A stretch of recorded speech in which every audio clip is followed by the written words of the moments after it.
Alrighty, good morning. Thank you very much for joining me today. This is the third episode of the Schusterian Podcast, and now I'm doing an experiment where I'm going to try to do this and make this a daily video at least for the next week or so. I want to see how often I can, really post this and get details out to you guys. So we're going to experiment to see how this goes. As always, any comments or feedback you have on my YouTube channel or my LinkedIn be incredibly helpful. Makes the content more interesting for me to make and for you to hear. So I would very much like to hear your feedback. That being said, I'm kind of doing I guess not sure if it's a Q&A or how to describe it, but because of last week, I got a chance to talk with a few hundred folks at it was officially an IBM recruiting event, but a lot of people afterwards got back to me and actually, contacted me on LinkedIn. They had questions, thoughts. They had, and they wanted some feedback. So one person in particular came out and I thought with a very interesting question or interesting perspective related to their hiring, how they got hired. And it actually spoke to me because it's a lot of the way I thought about how I managed my job search, and that's something that, I wanted to share with you guys. So I'll read you the beginning of his message to me and I'll give you an idea here. So, Brian, I am confronted with the following challenge. Because my background is rather different, no hiring manager has ever written a job description that I match 100%. Per the attached, you can see how receptive recruiting has been to this reality. I believe that this is because it is human nature for us not to ask for things that we do not know exist. And there's a little bit more to the message, but that really captures how I originally thought about my job search process. And I remember when, I first started off doing this and didn't really get good at this reality, it was it was quite challenging to go through because I felt that I had to go and give out my, put my name down on paper. I had to do everything that I was. And I knew I had this broad range of skills that I really wanted to give to other people. And I wasn't sure how to be able to do that. I wasn't sure how to put that in there. So I ended up creating, some resume that really didn't work. It wasn't only later that I realized what the purpose of the resume was and how to be able to show my skills. And that made it better. So today I wanted to talk a little bit about how exactly as a career changer you can apply to jobs and how you can use that background, that diverse background to your advantage and figure out when the right way to put it is there. So the first thing that I want to say here is that a lot of people feel that the resume process is there to talk about their background. They feel that a resume is really there to showcase what they are. They feel here is me and all my pieces, and the resume is here to really match that as closely as possible. And people go in with that mentality. And if you have a very narrow focus, sometimes that works, right? If you're just a DBA, if you've only ever done full stack development, if you've only, if you were raised from a child to be a quantum computing expert and that's all you know, that matches pretty well. The inner matches the outer. But the truth is, for most jobs, for most people, they have way more to contribute than just what the job has to offer. At least even in my experience, like I applied to my last position to be a site reliability engineer, but the truth is there was way more to me. I could do analytics, which is a really unique background. I could be a project manager. I could do business analysis. I could do tons of reportings, different things there. And yet I only applied as an SRE. So, how exactly did I go through that process and show them what I really was on the inside? So the first step here is to understand that there's really two phases to the job search and really one theme that goes through this, because a lot of people that write their resume in this manner think that they have to get their resume down and say, this is exactly who I am. This is to do that. But that's not the right way to think about it. Really, the resume is a sales tool. That's what it is. We write it as if it is something that is supposed to be a pure reflection of the internal, but really it's a tool to go out and sell to companies. Why? Because when somebody's reading your resume, they're not thinking about who you are in your entirety. I mean, in the same way that a resume doesn't ask for you, are you a father of multiple kids? Are you a single parent? Do you contribute to community service? What church do you go to? There's lots of pieces that fall outside of that your resume doesn't capture. all your resume is supposed to capture is what is your background to this particular job. Now, because of the nature of work, you should have a background that does a run-up to the job. You shouldn't just show up one day and decide, oh, I want to be a mid-level engineer. So for most people, you should have a background that roughly matches to the job, or at least some experience to be able to speak to.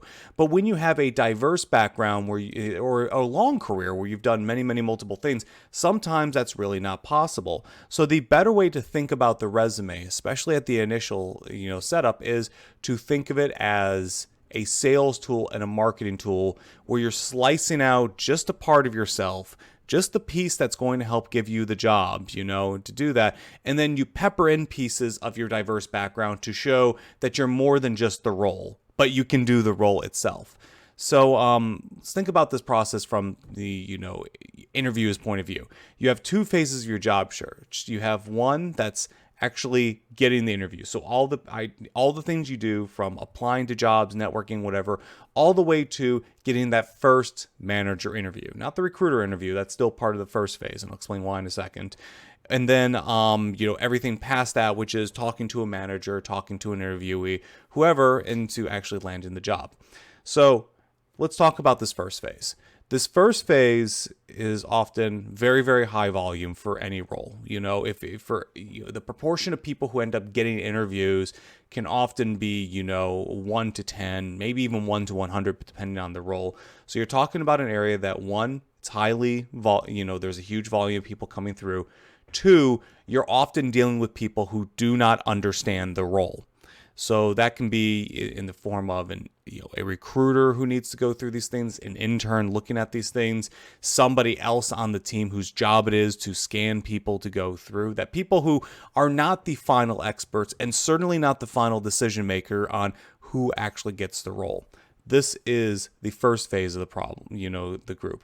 The second phase really focuses on people who do understand the role, who are managers of the team, who have other jobs that they are hiring for and they are specifically looking for, and can make decisions on flexibility on who they actually go for. So the first group of people who are not invested in the role, who don't do that, have virtually no authority to be able to hire anyone, but they do have authority to, eliminate people. So they have veto power. So if you're reading a resume, I can go and say, I don't think this person fits. It's totally within their power to take that resume out and never show it to, the manager. So even the manager really wants that job, wants that role to be out there, recruiter can take that out and never show it to them. And often the manager doesn't even know. One of my most recent hires actually was somebody who I asked to apply to the role, and then they actually removed the resume from the pile before I ever knew it. If I didn't go and ask them, I would have thought, he never would have applied to the position, but he ended up doing that. So you have these two phases to go through this position. Now, when we think of diverse backgrounds, often, we think, well, what phase do we actually put that in there? And the answer is, it's the second phase, definitively. The first phase is not the phase you want to go through this and be able to do that. Why? Because when you originally are applying to the job, and this is where most people get eliminated, this is where 90% of roles don't go to the next phase. You're talking to people who are doing real simple analysis on your resume and your background. They're looking at your resume and saying, oh, do they have SQL in the background? Do they have the right term? Do they have the right, what we think are the right soft skills? If the manager tells me that being able to do communication is really important, I need to be able to see that they can communicate well. They can go off and do that, do that sort of analysis. But when they actually then focus on those rules there, they really have no ability to think outside of the role. Because at the end of the day, the manager is the one who decides if they want something that's a little bit unique or different. So if they say, I need an SRE, they're not going to care if you have a BA background. They're not going to care if you've done, community service. They're not going to see these things and really think you're doing that. I mean, again, it'll help give them a sense of the person. Like I said, they're still humans, so those things will still be good. But it's not like they're going to be able to integrate this and see a skill set and know, oh, this is what it means. This is why you bring in a unique background. So that's really the first phase of the job. That's the problem.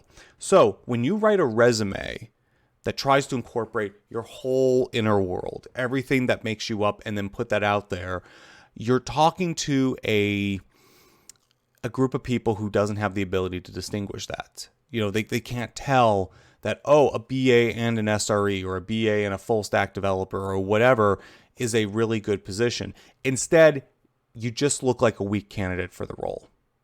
That's the truth. So when you end up writing that resume, you're trying to say, oh, I'm a solution architect and this, that, and you think that that's the right term to describe yourself. And I say that because I did that for a long time. I tried to take all of my diverse backgrounds, put it into one resume, and it just made me look lukewarm. It made me look like somebody who didn't apply a job. So when I applied with that resume, I had very, very poor results to be able to go through that. So instead, when you're writing the resume, don't think about it as a reflection of yourself. Think about it as, this is a job targeted. If you say you're applying to a full stack developer job, just talk in the context of being a full stack developer. If you're applying to a job as a reporting or analytics expert, apply to the analytics position with that sort of resume. In some cases, rewrite the resume to be more, thoughtful there. And again, you don't have to rewrite the whole resume. You don't have to do everything because obviously there's going to be overlap between these things, but you want to make sure that it is targeted. You want to make sure at the very least when you talk about your summary and your skills and that thing, that you look very much like the position, not for the hiring manager, but for that initial phase. Because your goal then is to not go and actually get the job with that resume. Your goal is to get the interview. That's really the part that actually matters. If your resume goes and it's not 100% a total reflection of you, but gets you twice as many first round interviews, it's a better resume. That's what matters. So first takeaway here, don't think of your resume as something that needs to totally reflect everything that you are. Make it very targeted for the role. So then that leaves a question, how exactly do you go through and talk about your diverse background? Because again, I just talked about this in a video where T-shaped people are very useful to go through that. And here's the thing, if the resume is the vertical of the T that tells you why you should do that role, then the manager interviews, the technical interviews you do with people talking about your skills is your time to show your range, your breadth of skill to be able to go through this. And so that is a perfect time to talk about why you go through. That's the thing. Every single manager is going to ask you questions about why you're interested in this role, what your background got to show you. They're going to throw interesting questions out of you to go through. So let's say you apply to a full stack developer position, but they start asking, okay, you have an interesting background. Why did you decide to leave nursing to go into full stack development? That's your time to start talking about, well, I love doing my role as a as a nurse. I loved interacting with people, right? I loved communicating with people and I love that stuff there, but I wanted to contribute more in my technical side. I really love that stuff. So I took a coding boot camp. I learned those skills and that brought me to your doorstep. All of a sudden you start talking about way more than just, that role there. You're telling a story about how you had a strength in these other positions, that you really liked it, that you did well in that position, but then you're moving fields because of personal interest. That starts to build your range to show what you have going on. As you answer experiential questions to go through, you can pull out learnings from previous roles and bring them into current positions. Like for example, if you had to, let's take the nursing example. If you were given a problem about how you had to work within a team context or lead a team, you can go and say, well, while I've never dealt with this in a software experience, I have dealt with this in my background in nursing. And here is how I would apply this problem based on this background.